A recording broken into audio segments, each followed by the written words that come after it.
전국의 의사들이 병원 영리화를 추진하는 정부의 의료 정책에 반발해 결국 총파업에 들어가기로 했습니다.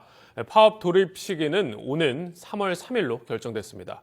자세한 내용 취재기자 연결해 알아봅니다. 전준영 기자. 네, 전준영입니다.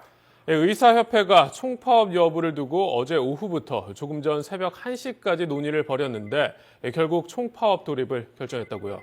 네, 그렇습니다. 대한의사협회는 오늘 새벽 서울 이촌동 의협회관에서 총파업을 결의했습니다. 총파업 돌입 시기는 오는 3월 3일로 결정됐습니다. 의사협회는 정부가 일방적으로 추진하고 있는 투자 활성화 대책에 반대한다며 잘못된 건강보험 제도를 개혁해야 한다고 강조했습니다. 특히 정부가 의료계의 의견을 무시하고 병원 영리화를 강행하는 건 관치의 전형이라고 비판했습니다. 의사협회는 다만 정부의 입장 변화에 따라 총파업을 유보할 수도 있다고 밝혀 향후 협상의 여지는 남겼습니다.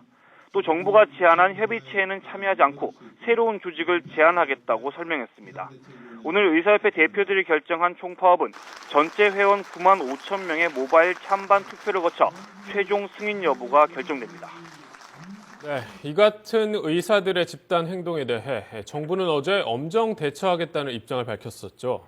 네, 의사협회가 병원 영리화 정책에 반발해 집단 행동 움직임을 보인 데 대해 정부는 엄정 대처를 경고하고 나섰습니다.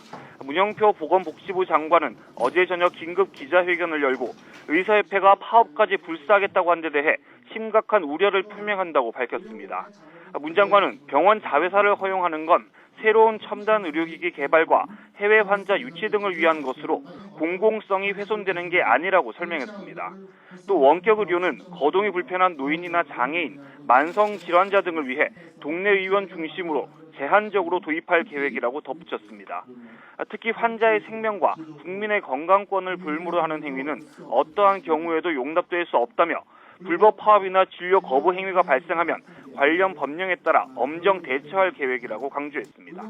지금까지 YTN 전준영입니다.